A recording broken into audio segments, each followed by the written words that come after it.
how to protect cows during rainy season. Rainy season can increase diseases in cows? Here's how to protect your farm. Keep the cow shed dry and clean at all times. Avoid waterlogging near feeding and resting areas. Provide clean drinking water because dirty water spreads disease. Vaccinate cows before the rainy season if possible.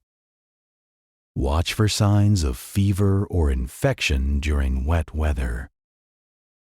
Good rainy season care keeps cows healthy and productive.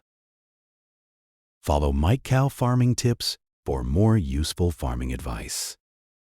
If you liked the video, please like, share, comment, follow, and visit Mike Cow Farming Tips. Subscribe to the YouTube channel and press the bell so that all my upcoming videos can reach you.